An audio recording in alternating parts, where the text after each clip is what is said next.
Hey, yo, what's up, everyone? Welcome back to the channel. This is Smart TCG, and today I'm going to be going over a brand new deck for the post rotation in the Pokemon TCG, and that is going to be Hop's Zacian EX. Now, this is a deck that has gotten quite a bit of talk recently. Some people think it's good, some people think it's bad. I personally think it has a lot of potential, and today I'm going to be going over the list that I've been working on and kind of how this deck works. All right, with that being said, if you enjoy the content, make sure to leave a like and subscribe, and let's hop right into it. Alrighty, hopping into it here, we have Hop's Zacian EX. Hop's Zacian EX is a 230 HP basic metal type Pokemon that I think has a lot of potential. Its first attack, Close Cleave, deals 30 damage, and this attack also does 30 damage to one of your opponent's benched Pokemon. Bench snipe attacks are significantly better in this format, as cards like Manaphy with that bench barrier have rotated out of the standard format. Brave Slash deals 240 for 4 energies, and during your next turn, this Pokemon can't use Brave Slash. So these two attacks are relatively average.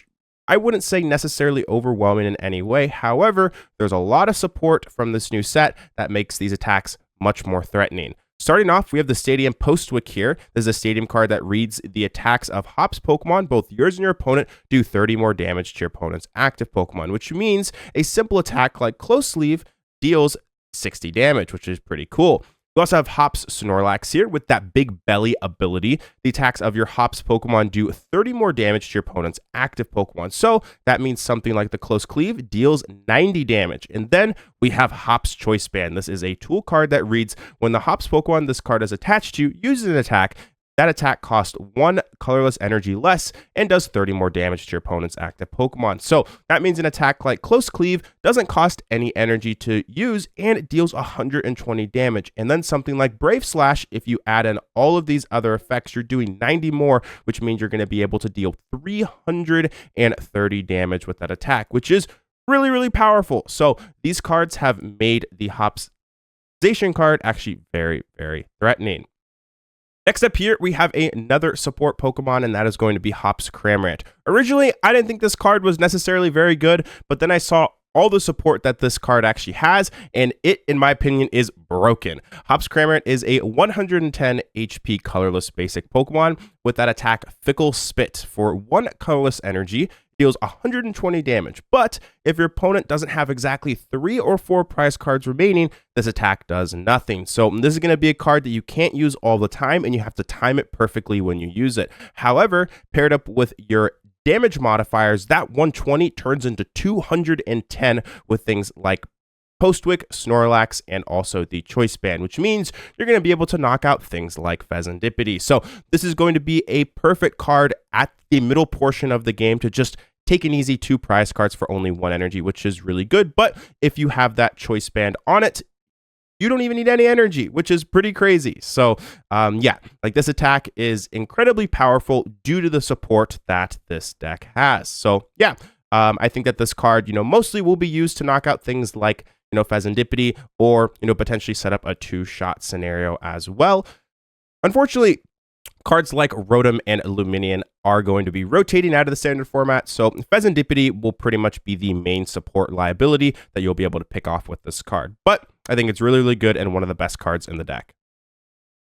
All right, here are some of your search cards. We have Hop's Bag. Hop's Bag is a brand new card that reads search your deck for up to 2 basic Hop Pokemon and put them onto your bench, then shuffle your deck. We still do play cards like Nest Ball and Ultra Ball, though, just for that consistency, as we do play plenty of cards that aren't actually Hop Pokemon, and we also play an evolution card that is not a Hop Pokemon that we'll go into shortly. So having that, extra consistency feels really, really good. Next up here, we have Hop's Double. Hop's Double is a stage 1 that evolves from Wooloo, which has 120 HP with that Challenge Horn ability. Challenge Horn reads, when you play this Pokemon from your hand to evolve one of your Pokemon during your turn, you may switch in one of your opponent's bench Pokemon to the active spot. So think of it as a boss's orders as an ability, which is incredibly powerful. We have seen this ability in the past on some Pokemon, and they've seen quite a bit of success competitively. This is going to be great to bring up things like Pheasantipede and, just be able to finish games, because there's going to be, situations where like your opponent uses, like an Iono, puts you to a very low count, and then you might draw into something like a Research, for example. But if you have Research, you don't have access to the boss's orders as well, because you can't play 2 supporters in one turn. So being able to use, Research and then find effectively a boss's orders as an ability is incredibly powerful. So yeah, I think this card has a ton of potential. I think it's going to be played in decks that aren't just hop variants. But yeah, this card, in my opinion, is definitely a staple in this deck. Too powerful not to play. That challenge horn is incredibly strong. Last up, we do have a pretty mediocre attack.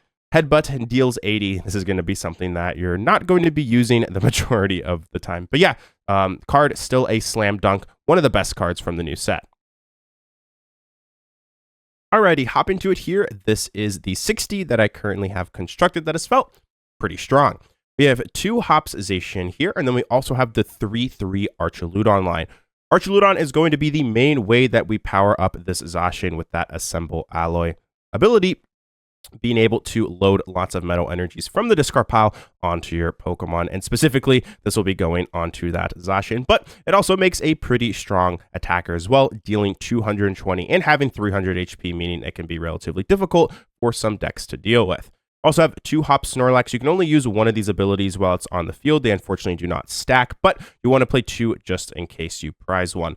Same thing kind of also applies for Hops Cramorant. There will be some situations where you do actually get access to using 2, which is actually, pretty powerful. So I think that 2 is the correct count. We have 1 Pheasantipede as well. Great, especially towards the end of the game when you're trying to find those final combo pieces to finish off games. So having Pheasantipede is really, really nice. 1 Squawkabilly EX as well for that consistency in the early game. You're trying to get lots of metal energies into the discard pile. That's really, really important. So you get maximum use out of that Archaludon. So, having Squawkabilly with that Squawk and Seize is really, really nice. 1 of the Iron Bundle as well, great. Can be kind of a boss's orders in some, situations. So feels pretty good to have 1. I will say this card is potentially cuttable. It doesn't come up all the time, but, can be nice in some situations. Also have the 1/1 of the double line. I currently think 1/1 is fine. You could potentially play the 2/2, but then you kind of have to cut some consistency. So I think the 1/1 line is totally fine. You typically want to save this as long as you possibly can. Kind of save it until the end of the game is pretty good. We have 4 Professors Research for Iono. I know some lists have been playing the Arven package. I think the Arven package is kind of slow, so I have been really liking this heavy supporter count, just, being able to draw as many cards, burn through your deck as quickly as possible. I felt like these supporters were better. 3 Boss's Orders as well. You could potentially go down to 2 as you do have Prime Catcher and also plenty of other ways, to kind of control their bench, but 3 Boss has felt good for consistency purposes. 4 Nest Ball, 3 Ultra Ball, 2 Night Stretcher as well. Then we also have 2 of the Hops Bag, 3 Earthen Vessel, and then 1 Prime Catcher, 4 of the Belt, and then 4 Post Wick. So last up, we have 9 Energy. 9 has felt fine. You could potentially go down to 8. I've considered it, but then you kind of run into some problems where if you prize, plenty of them, your deck can get a little bit inconsistent. But overall, I felt like this list had a lot of potential and has been feeling pretty good. So yeah. All right, this is going to do it for the video. If you have any questions on the deck, feel free to leave them in the comments. Let me know as well what you think of this deck. Some people think it's really good. Some people think it's not so great. I think it has a lot of potential. And I think that if, people build this deck correctly, it has a lot of potential to see success. But anyways, that's going to do it. Thanks for all the support as always. I appreciate it. This is Smart TCG, and I'll speak with you guys again soon. Peace out.